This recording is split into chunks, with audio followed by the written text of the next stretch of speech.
नमस्कार, मैं हूं अर्जिता और इंडिया पब्लिक खबर में वक्त हो चुका है स्पेशल बुलेटिन का, जिसमें हम आपको रूबरू कराते हैं देश और दुनिया की तमाम बड़ी खबरों से विस्तार से। तो चलिए बिना किसी देरी के शुरू करते हैं खबरों का सिलसिला। प्रधानमंत्री नरेंद्र मोदी G20 शिखर सम्मेलन और इससे इतर वैश्विक नेताओं के साथ द्विपक्षीय बैठकों में हिस्सा लेने के लिए सोमवार को बाली पहुंचे।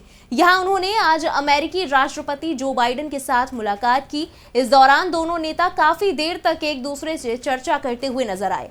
बाइडेन जब कभी भी पीएम मोदी से मिले हैं तब उनके चेहरे पर एक अलग सी चमक और खुशी देखने को मिली है। अमेरिकी राष्ट्रपति कई मौकों पर अपने अंदाज से इस बात को जाहिर कर चुके हैं कि वो प्रधानमंत्री मोदी से कितने प्रभावित हैं।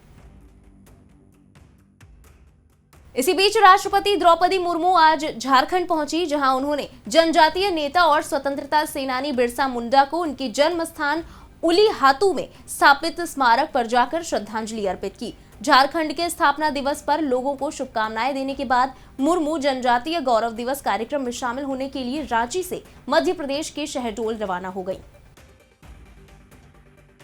G20 सम्मेलन में शामिल होने प्रधानमंत्री नरेंद्र मोदी इंडोनेशिया गए हुए हैं। यहां बाली में पीएम मोदी ने भारतीय समुदाय के लोगों से मुलाकात की। इस दौरान पीएम मोदी ने एक कार्यक्रम में भी हिस्सा लिया। पीएम मोदी ने कहा कि इंडोनेशिया ने परंपरा को जीवंत रखा है। भारतीय समुदाय के लोगों से मुलाकात में पीएम मोदी ने कहा कि 2014 के पहले और 2014 के बाद देश में भारी बदलाव देखने को मिले हैं, जो हर भारतवासी के लिए गर्व की बात है।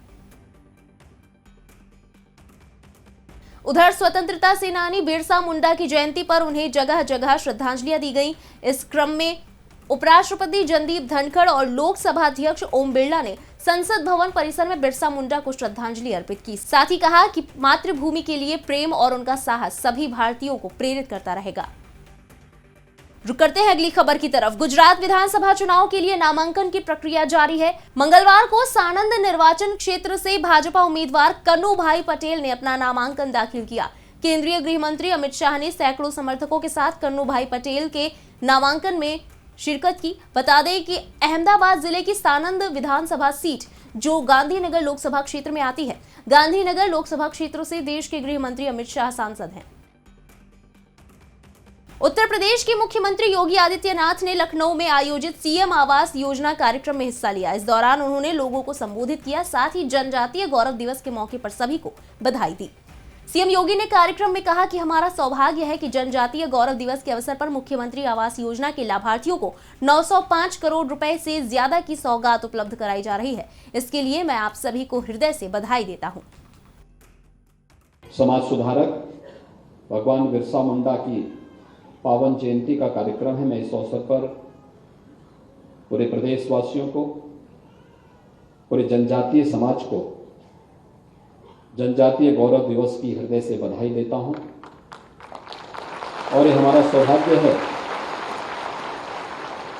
कि जनजातीय गौरव दिवस के अवसर पर मुख्यमंत्री आवास योजना के लाभार्थियों को 905 करोड़ रुपए से अधिक की सौगात उपलब्ध करवाई जा रही है। इसके लिए आप सबको हृदय से बधाई देता हूं। वहीं उत्तर प्रदेश के अल्पसंख्यक कल्याण मंत्री धर्मपाल सिंह ने बताया कि राज्य में मदरसों का सर्वे मंगलवार को पूरा हो गया है और अब सरकार के साथ बैठक की जाएगी। धर्मपाल सिंह ने कहा कि यूपी के सभी जिलों में मदरसों का सर्वेक्षण आज समाप्त हो गया है और शेष 15 जिलों की रिपोर्ट सरकार को सौंप दी गई है। अब उनके साथ एक बैठक की जाएगी। उन्होंने आगे कहा कि मदरसों पर विशेष ध्यान दिया गया था जो कानून के उल्लंघन में काम कर रहे थे। 15 जिलों की सर्वे रिपोर्ट आना शेष रह गई थी, वो आज आ गई है। अब बैठकर आज समीक्षा होगी।